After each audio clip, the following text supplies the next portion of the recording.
Hello everyone and welcome to our panel discussion, Global Risk Landscape, a Culture of Complacency.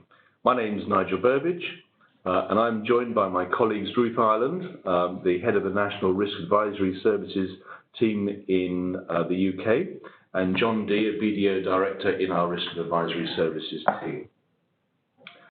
We're here to discuss the risk trends identified in this year's Global Risk Landscape Survey, the research. But before the panel discussion begins, I would like to make you aware that all the attendees are on mute for the duration of the session. We'll welcome your comments and questions to the panel, which you can submit using the questions and answer box on the right-hand side of your screen. So we launched our Global Risk Landscape 2019 report, which is headed A Culture of Complacency, earlier this month. Presenting the findings from our survey with over 500 business leaders across the globe. With our panel today, we will be discussing the interesting results that came from the survey, including some dichotomies, which were quite interesting. And these include that there's a very real fear from respondents about the overwhelming noise surrounding newer and immediate risks and the impact that this could have on risk review.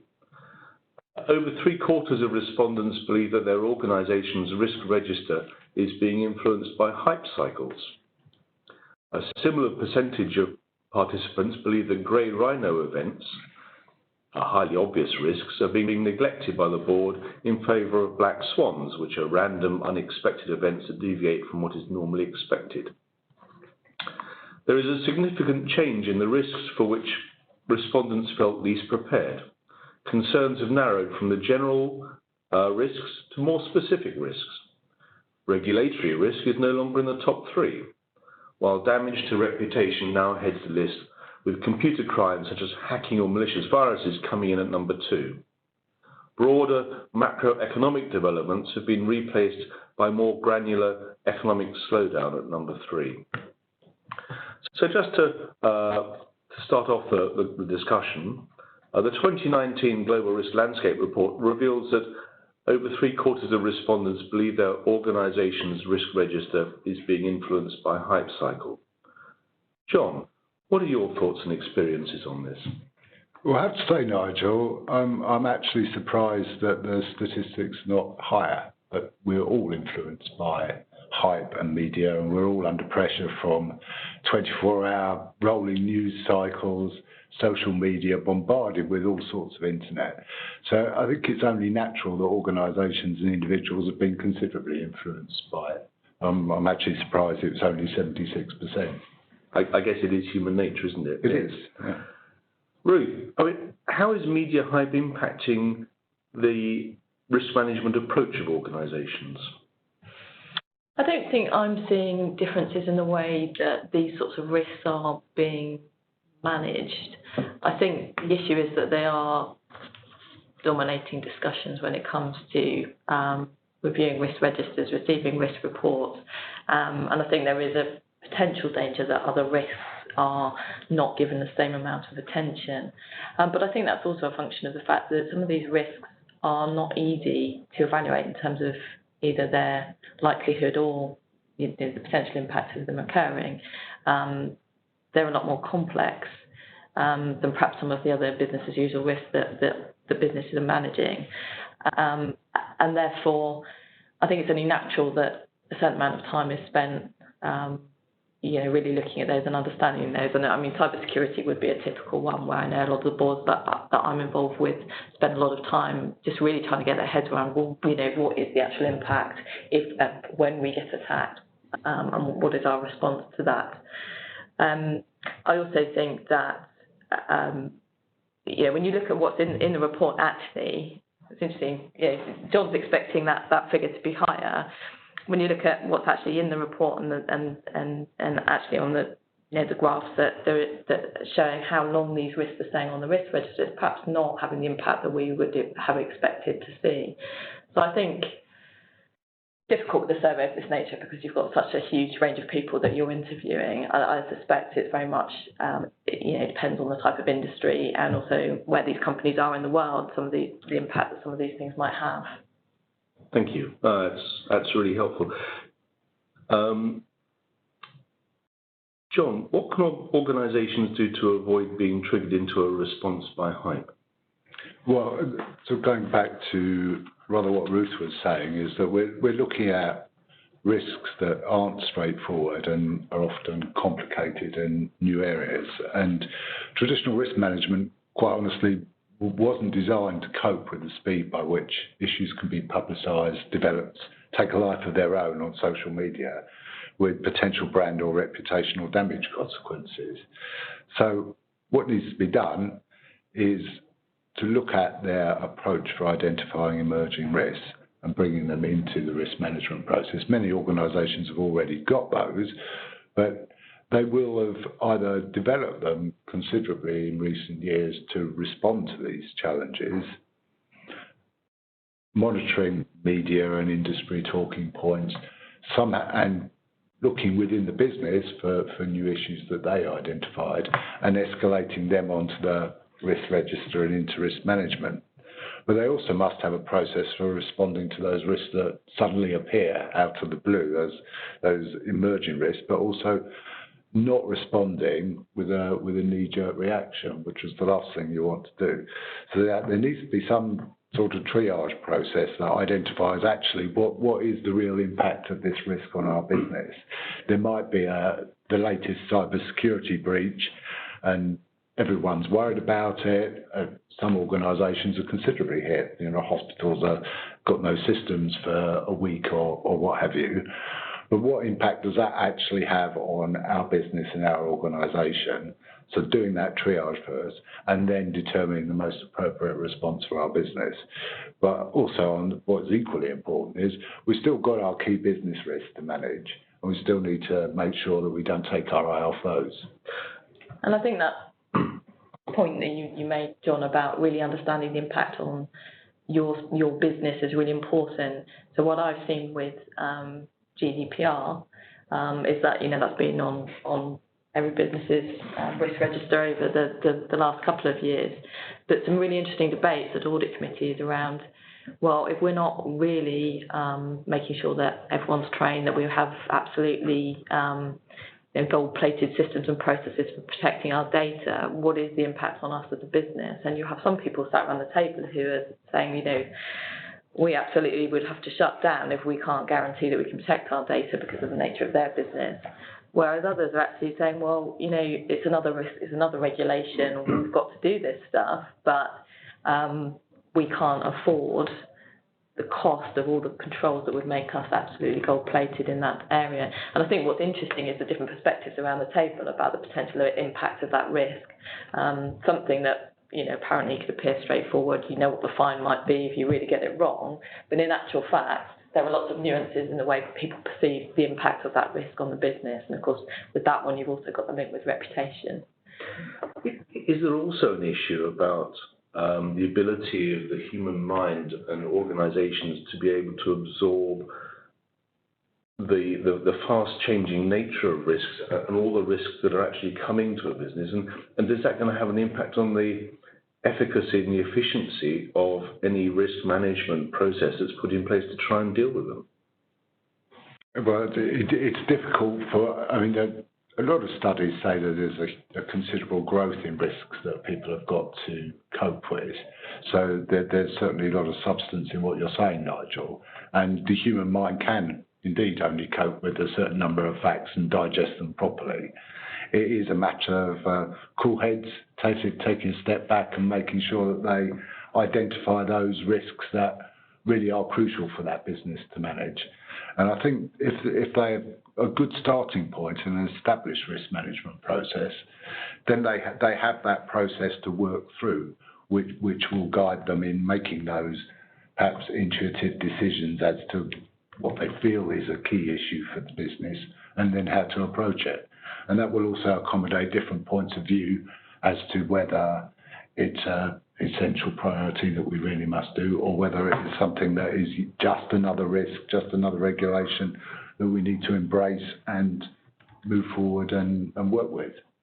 I also think the tools for risk management are wholly inadequate for that kind of complicated risk landscape that businesses are facing. I guess there's different schools of thought on this. I mean, we had a roundtable discussion about this last week, and one of the panel members, categorically stated that they didn't have risk management in their business because it's everyone's job to manage risk, and actually that has to sit with the executive team. They have to understand the risks in their part of the business and be responsible for them. Conversely, I think without a process being facilitated, I think there is a challenge there about having that visibility of all the risks that are being faced, and the point that I know we're going to come on to is about interconnectivity of risk, and actually how do you pull all that together. So I do personally think there's a lot to do in terms of evolving the tools that would help risk management. I also think it's absolutely crucial to embrace the use of things like predictive analytics and the different horizon scanning tools that are available to really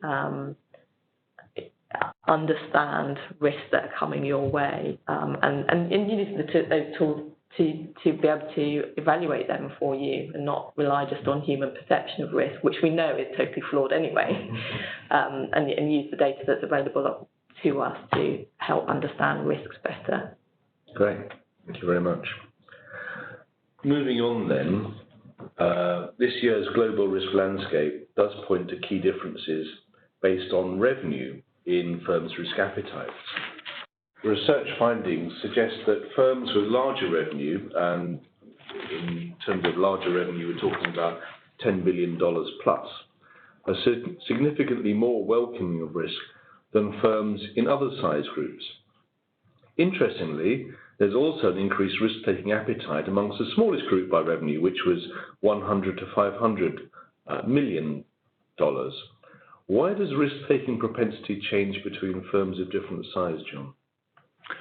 Well, thanks again, Nigel. I have to say, on this question, I was actually quite sceptical about the results. I'm not sure there really is a direct link between size and risk-taking propensity. And risk appetite is defined as how much an organisation is willing to take to achieve its financial and organisational objectives. And there's a whole host of factors that can influence risk appetite. There's internal business perception. What does the business feel culturally about its acceptance of risk? Every individual's got their own take on risk and what they're willing to take on. Different types of business, for example, those involved in safety businesses or things that involve life and death decisions, well, they're naturally going to be very risk averse.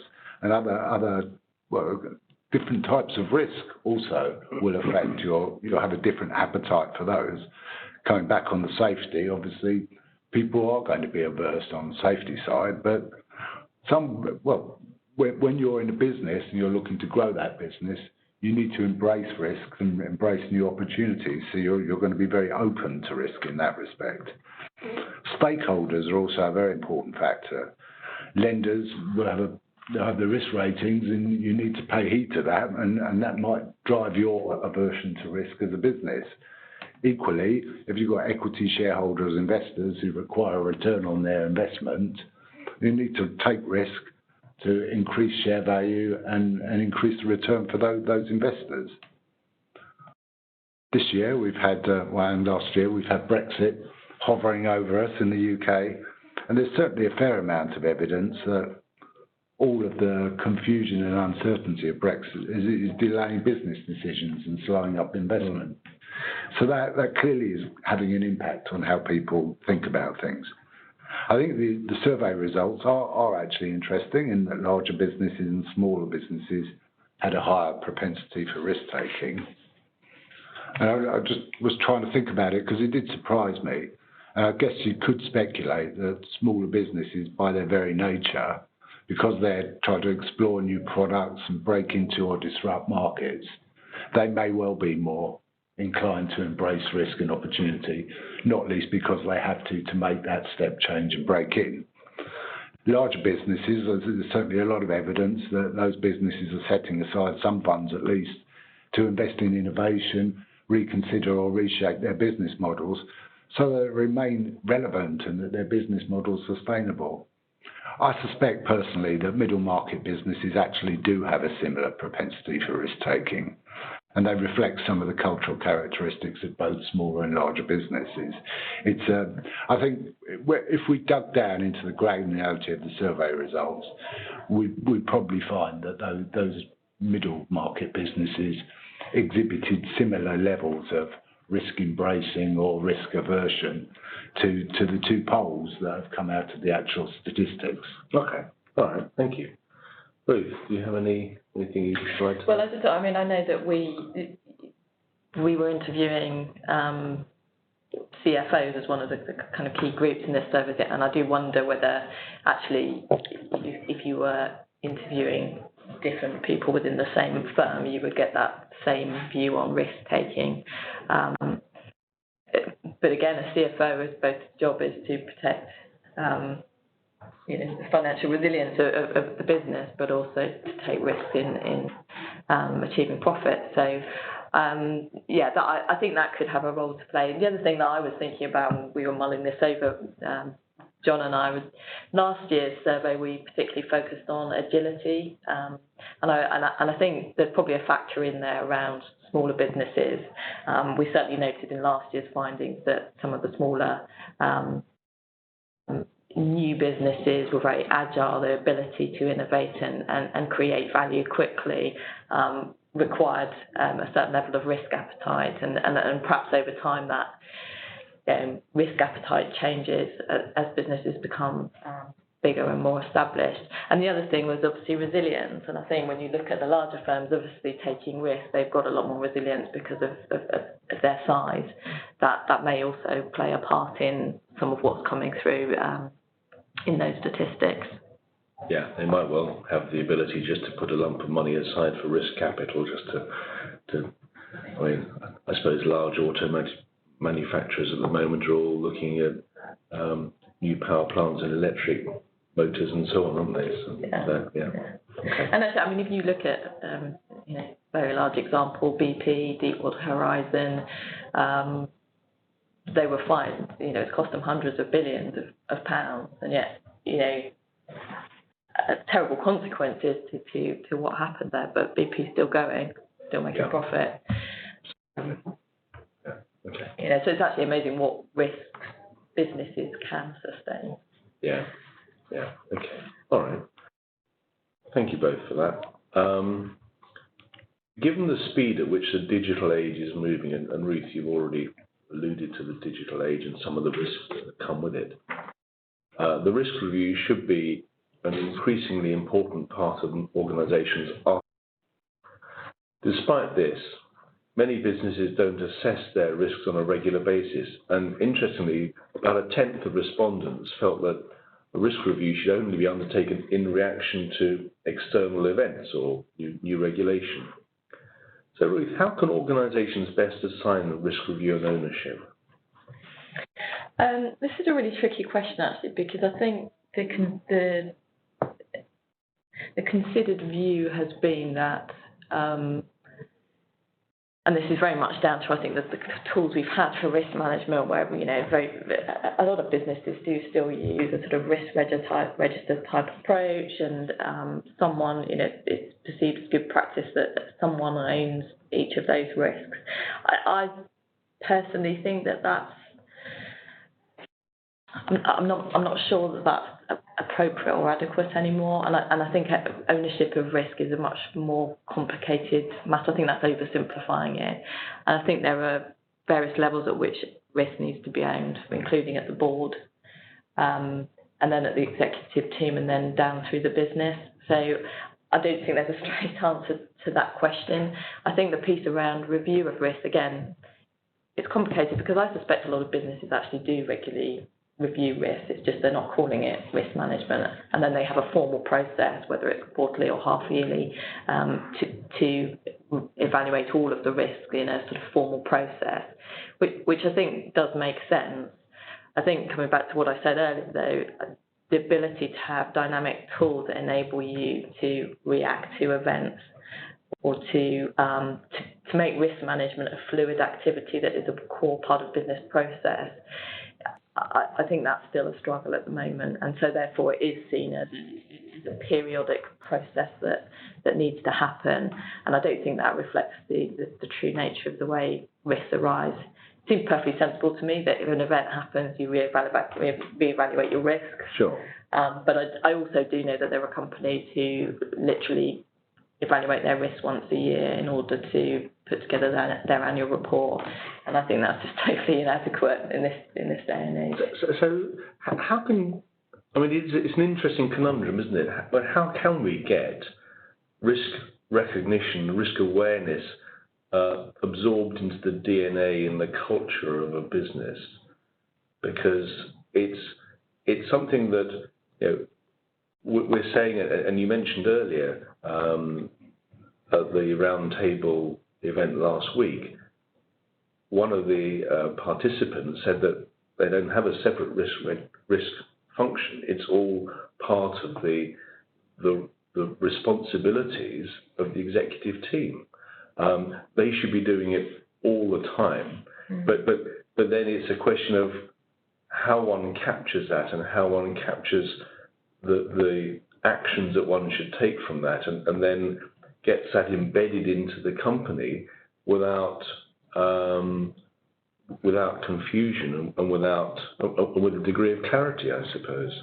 Yeah, and I think one of the other things that came out of that discussion was a number of the people around the table who were risk management professionals were talking about the language of risk, and actually it has very negative connotations, and actually much of this is about taking opportunity, knowing the risk that is associated with pursuing that opportunity, which comes again back to risk appetite, as we talked about earlier. So I do wonder whether, I think it's important that risk management is seen as a discipline which does require some structure and expertise, but things like facilitation was one of the words that came up last week. I think that's really important. I think the language, whether you call it risk or what you call it, is important to businesses, and I do think there's a gap at the moment between in a lot of businesses, people doing their day job and then they go and do risk management. I think some of the ways that you can overcome that are by making it just part of the everyday activities of teams, of key business processes. If you've got in your business planning, you should be considering risk as part of that. When you're making business cases for investment, you should be looking at the opportunity cost and also the risk associated with that. So I think there are ways that you can embed that in the everyday of the business. But I do think there are some barriers there around how we articulate this activity as something somehow separate from doing business. And there's also an issue, I guess, that if you've got too many people sitting around a table who are used to working with each other and dealing with each other on a regular basis, that you can get groupthink, and people then don't become aware of risks that might become more obvious to them if there was some sort of external stimulus or prod to actually remind them, nudge them about what might be going on elsewhere. Yeah, which is where I think things like predictive analytics are really useful. So there are tools out there that can identify for you issues that are in the external environment that other companies are looking at, thinking about, that are going up the risk agenda. But you can map those geographically, you can map them by industry. And so I think prompting that kind of thinking is really important for boards. You're not just focused on sort of an insular view of risk or even a sector-based view of risk. Because that, again, I think you can end up everyone coalescing around certain risks that everyone knows about. I think it's a really interesting conundrum about how you avoid that kind of groupthink and miss the things that are really obvious. I think the other thing that I haven't seen done terribly well in a lot of businesses that I work with is the use of key risk indicators. So really, a lot of people are basing their mitigating controls on some preventative controls, but a lot of them protective of something which is after the event has happened, rather than actually when you evaluate the risk, understanding, well, what are the indicators that would tell me if this risk is going in the wrong direction? I think using that more and using that more predictive view of the world will help make risk more real and the management of risk better focused. Because the other thing you don't want to do is spend a lot of time and effort putting controls in place that actually really make very little difference to the impact of that risk when it actually hits. Yeah. It's brilliant. Thanks, Ruth. John, what are your thoughts? Well, I just think picking up on what Ruth was saying about key risk indicators and the whole issue of the language of risk that's used by risk managers. And I've seen many organisations really struggle to come up with meaningful KRIs that are useful. And a lot of it is because they come across the first word, which is the barrier risk. And then we're into this complexity as to what a risk indicator is and how meaningful it is. And I think it's a failing of the risk process or the guidance that's been produced today in that it hasn't managed to articulate that simply enough for managers to be able to really incorporate probably the data that they're already looking at as a business within this risk management structure that has almost artificially been imposed on their management structure.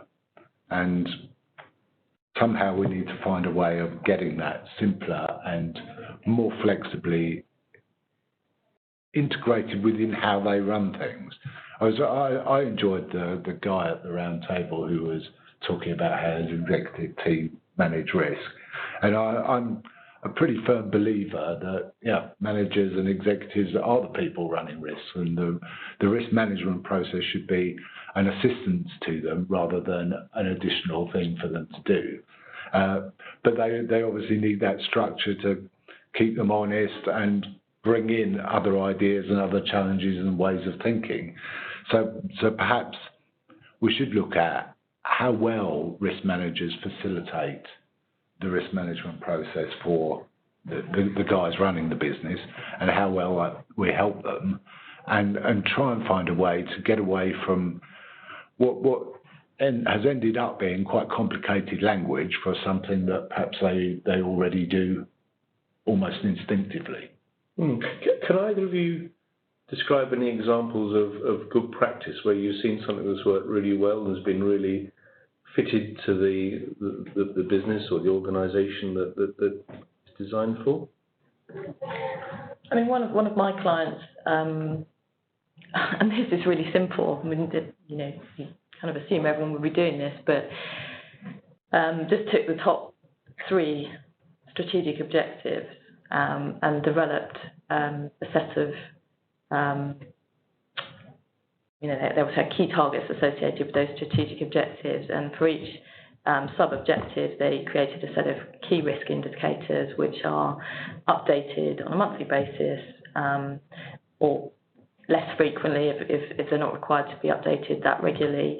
And there's a sort of facilitated discussion constantly really going on by the risk manager with parts of the business about where those KRIs are heading and what they're doing to mitigate those. And that it was so completely simple, but it worked. And I mean, this business is a house builder, and their objectives are really quite straightforward around the number of properties they needed to sell, the profit they needed to make out of those, and some other objectives around the wider parts of their business. But what it really showed was that they identified very quickly using those KRIs where they were going off track across their national business, and they could then dive straight into the different developments and identify the ones that have been identified as not being profitable or not selling enough, and send teams in to actually understand what was going on and rectify that. And it was I think it was the agility to be able to just keep using those KRIs. Don't muddy the water with lots of detail on other things, if these are the real things that make a difference. That's a very simple example, and a lot of businesses are much, much, much more complicated than that. But I do think sometimes it's that simplification of what really is the issue here, and let's not have lots of processes around all these things. Let's just really home in on what the big issues are, and they've turned it round. Where they were not making profits, and they've improved their sales. So, and I think that's a really good example of where risk management facilitation can really help business performance. I think one of the other challenges is risk is just seen as another bureaucratic exercise that impedes business. And I think if you can make that link between risk and improving performance, you're onto a really good thing. Because one business's risk is another business's opportunity, isn't it? Yeah, exactly. Yeah. May I just say on that instance that Ruth was just talking about, a lot must be dependent, or certainly a fair bit's dependent on the skills of that risk manager to be able to explain the process to that business and to help them create something that actually works in practice. Yeah. And very often it proves quite a challenge. Yeah. And the grit and the oyster that makes the pearl.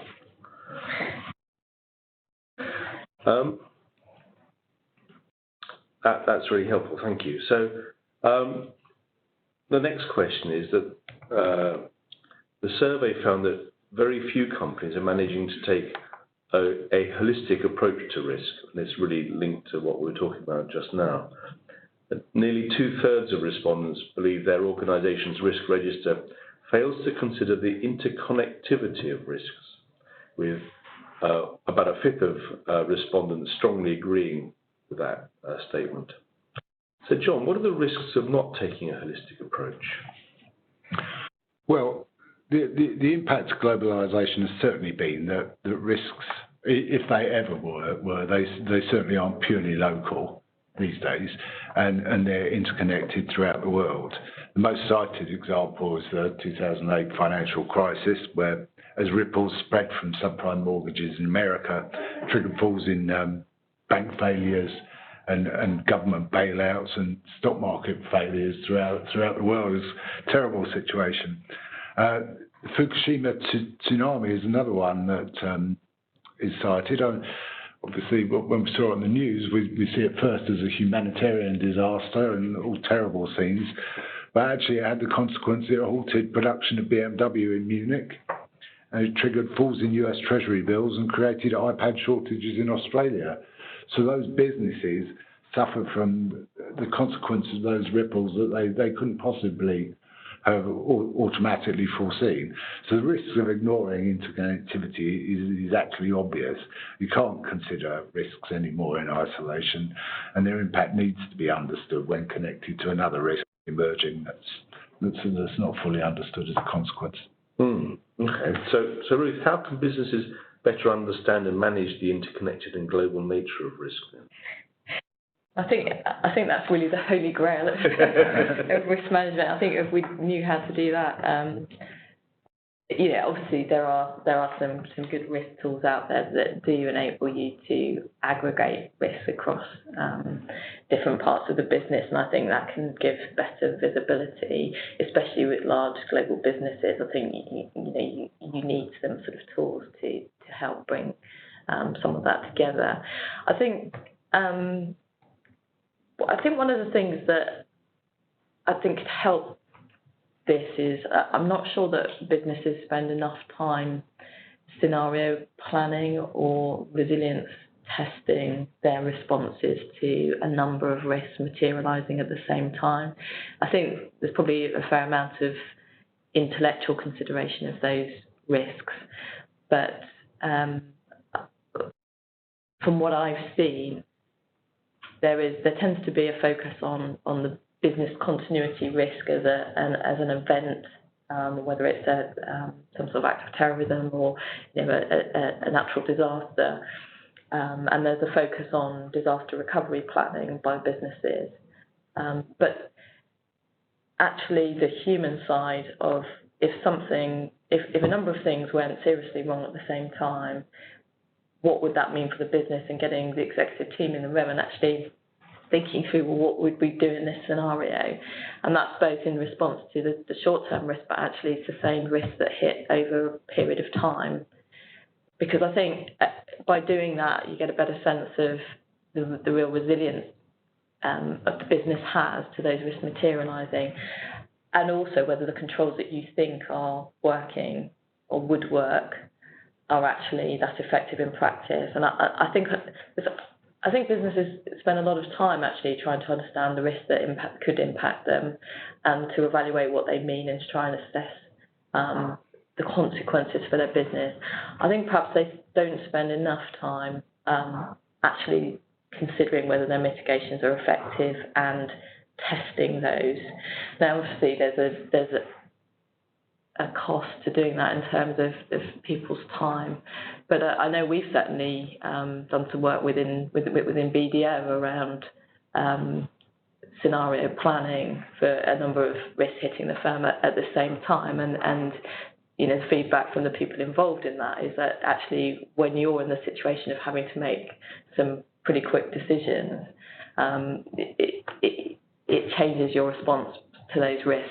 And I've certainly seen with some of my clients where they've had some significant issues, that actually different members of the board, their ability to make the right decision in those circumstances they felt really, really under pressure, and perhaps not as well prepared as they could be if they'd had some training and worked through some scenarios. And obviously you can get external facilitation for that. You know, there are some businesses that do that kind of stuff all the time because that's the nature of their industry.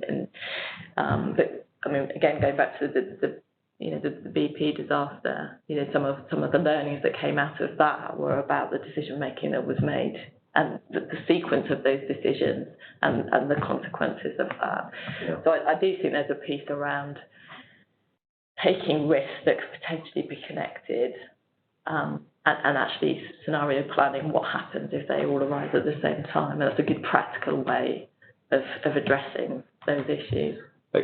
It's interesting what you're saying about scenario planning. I was at a conference, and a speaker some years ago now was the head of strategy at one of the large South African mining companies, and he and his team had done some scenario planning. So this was going back, he was doing scenario planning in the days of apartheid, and they'd done some scenario planning, and they'd identified a whole range of possibilities that might occur to their business if apartheid finished or didn't finish or erupted in certain ways.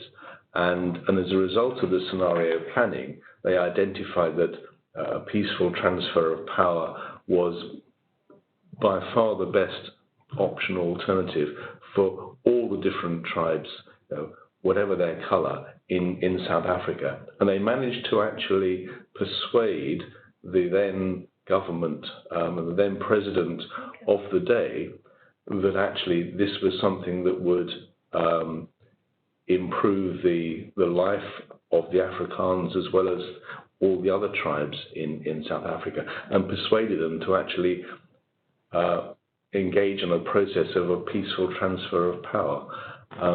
So sometimes scenario planning can go beyond the impact of the actual business that you're in, and actually have a wider geopolitical impact as well. Yeah. Okay, thank you for that. I moved out of my role then, didn't I? So I apologise for that. Moving on, the heading for the survey was a culture of complacency. Complacency, or a state of paralysis, can lead to risks sitting on a risk register for too long.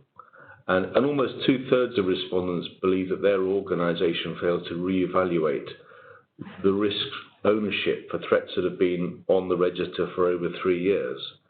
So how can business leaders equip themselves for the future and keep that complacency at bay, John? Well, the results of the survey really don't surprise me. This is quite a challenge for businesses, how to keep things processes can get stale, and particularly those risks that you previously evaluated and considered in depth early on, probably when you first started establishing your risk management process. You think they're well managed within the business, and there's no indication that will change.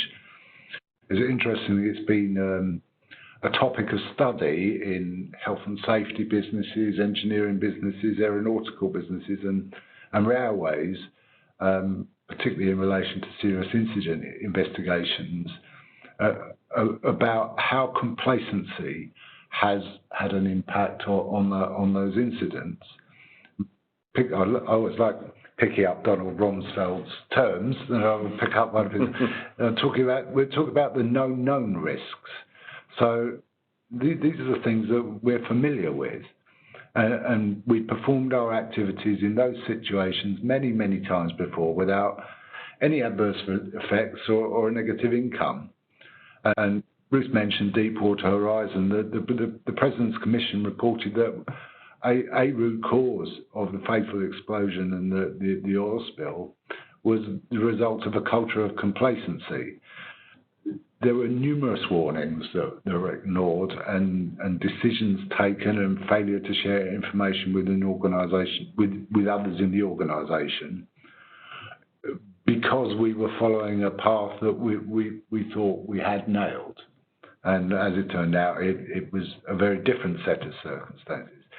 And the challenge is where business is involved or the environment it's operating in has evolved, and we haven't updated our thinking on the risk mitigations for that. And equally, our original assessment of the probability and impact of those risks turns out to be very different from what it actually is in practice. And we need to find a way of updating that. To address that, I mean, we talked earlier about risk reviews and taking a step back and re-evaluating the risk environment, risk events and the relative probability and impact. We need to keep that manageable, though. As we mentioned, there's a growing number of risks, but the important thing is to focus actually on what the critical ones. A risk review process, maybe on an annual basis, even on a 6-monthly basis, just to take a step back and think about maybe 2 or 3 really key risks to our business, and nail down exactly what we think the risk environment is we're working in, and whether we truly have hit the right controls, got the right mitigations in place. And you can do that on a cycle, so you're picking off 3 every 6 months or 3 every year. And hopefully you're at least refreshing your risk management in a way that enables these grey rhinos to keep getting a shake and keep being looked at, just to make sure that they haven't changed into something more horrible.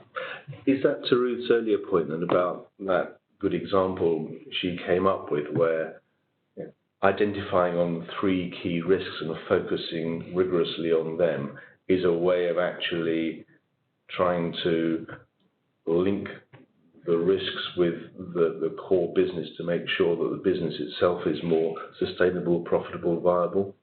It is, well, for me, it's making it manageable and also relevant to the executive and non-executive directors.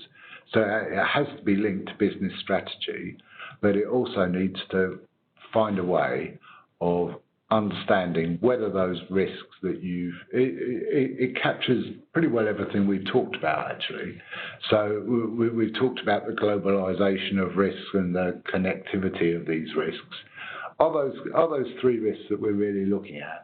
Have we really truly understood how they're connected to other risks? Have we understood how the impact of globalization has affected how we run our business model? And you simply can't do that with 20 risks.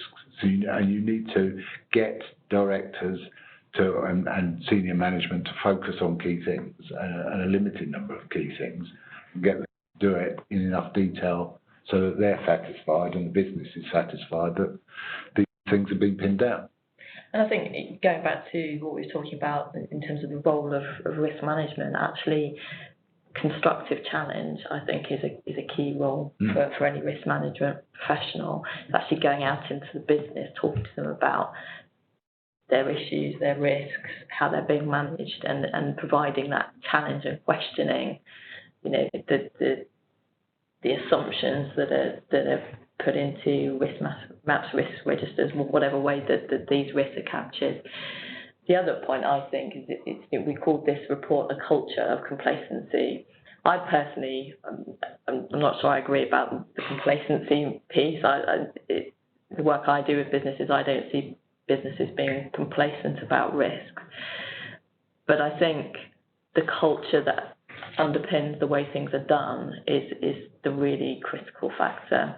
When you look at some of the work that AIRMIC have done over the years, they've produced a number of reports. Roads to Resilience was one of the key ones, where they studied a lot of companies that have had significant risk issues, but then how they dealt with those issues. And it's very clear that the ones that are successful is there's a strong culture of a strong ethical culture, a culture of honesty, integrity, and when you look at some of the reports that have been done on significant issues, for example, the report into the NHS, where we had I think it's a Francis report, lots of deaths in a hospital trust. When you actually looked at one of the really strong things that came out of that was there was a culture of hiding things. There was a culture of not, the information was all there. Had they been using the right risk indicators, they would have known that something was wrong. But it still needs that culture set that when something is going wrong, people feel able to speak out about it and to escalate it and to be open about it. And I think, in a lot of the work that we do in risk advisory services, work we do in internal audit, what we come back to an awful lot is culture and the impact that has on a business and how it operates. And you can't have a successful risk management culture without a healthy corporate culture over that. And I think that's one of the things that a lot of businesses are still grappling with, how they set the right culture. So, could you paint a good culture? Well, I guess as I've just said, again, if you look at the reports that came out, the studies of corporate culture of the back of the financial crisis, the reviews that have been done of how boards are dealing with the issues that arise, one of the things that has come out of that is the need for the board and executives to walk the floor, to go and talk to people in the business, to not make assumptions about what's happening across the business, but actually go and see it for yourself. And actually setting of that board culture is really critical to business success. So I guess, we work for a business that has got a core purpose, has a set of values. Some people might dismiss that as a spin and all the rest of it, but actually we strongly believe in what we're here to do as a business. We strongly stand by our values and we push them down through all our people. And I think, if businesses do that and make risk something that is embraced as part of what we do as a business and something that we want all our managers to feel comfortable that they can be responsible for, accountable for, but they can also ask for help with. And I think you'd be much more successful in doing risk management effectively. And it's even more important, I think, these days, because with all the social media channels that are available to staff in a business, to the customers, to suppliers, and so on, if a business is setting out its stall with one particular brand or one particular persona, and actually its internal persona or brand is very different, that can come out very quickly, can't it? And that can cause significant problems and significant ruptures for that business. Yeah. I think that history is littered with examples where a business perhaps tries to do or create one impression on the outside, and then the lid comes off, and actually what's inside is a completely different can of worms. Yeah, and there have been a number of instances where the what has really impacted the business has come from an employee, from some sort of internal source. So it's not even looking externally at risk that can impact you from the outside. It's, a disenfranchised employee who has all the right accesses to the system they're required to do for their job. And, no one knew that they had an issue until they caused a massive data breach. Absolutely, yes. Excellent. Well, thank you both very much indeed. I think that was a very interesting discussion and debate. Do we have any questions at all? We don't have any questions. So I think that then brings us to the end of our session. I'd like to thank the panel and everyone for attending today. If you do have any questions that you haven't thought of yet and would like to raise later, then please do get in touch. The recording of the online panel discussion will be sent to you in the next few days. We hope you enjoyed the session, and on behalf of BDO and our panel, thank you and goodbye.